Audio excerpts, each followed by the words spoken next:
मित्रांनो, जसं की तुम्हाला माहीत आहे की मी गावाच्या समस्येबद्दल व्हिडिओ टाकत असतो आणि त्यामध्ये सांगतो की आपल्या गावात काय प्रॉब्लेम्स आहे. तर काही लोकांना असं वाटतं की हा व्हिडिओ टाकतो आणि फक्त लोकांचे मनोरंजन करतो आणि ते व्हिडिओ टाकल्याने काही परिणाम होतो का? तर तेच मी तुम्हाला या व्हिडिओमध्ये सांगणार आहे. तुम्ही व्हिडिओ फक्त शेवटपर्यंत बघा.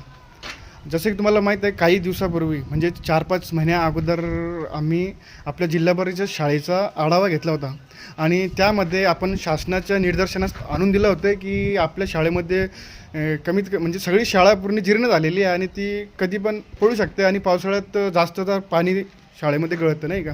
विद्यार्थ्यांना खूप त्रास होतो. तेच आपण सरकारच्या निदर्शनात आणून दिलं होतं आणि त्यासाठी आपण त्यांना त्या खोल्या पाडून तिथे नवीन खोल्या बांधण्यासाठी आपण प्रस्ताव पाठवले होते. तर तुमच्यासाठी आनंदाची बातमी ही आहे की ते पत्र मंजूर झालेले आहे आणि त्वरित 2 खोल्या पाडून नवीन बांधण्यासाठी म्हणजे बांधण्यात येणार आहे.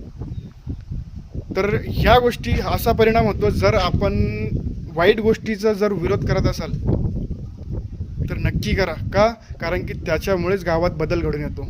नाहीतर तुम्हाला काय माहिती आहे का, काही प्रतिष्ठित जे ठराविक लोक आहे ते फक्त अशा गोष्टींचा फायदा उचलतात. ते काही म्हणजे गावात विकास व्हायला पाहिजे म्हणून ते करत नसतात.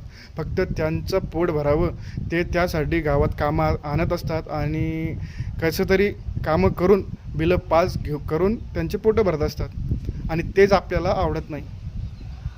म्हणून तुम्हाला एक गोष्ट सांगतो की आता यापुढे जर तुम्हाला काही जर चुकीचं दिसलं तर तुम्ही बिनधास्त आवाज उचला, सरकारला सांगा किंवा जर तुम्हाला नाही जमत असेल तर मला सांगा.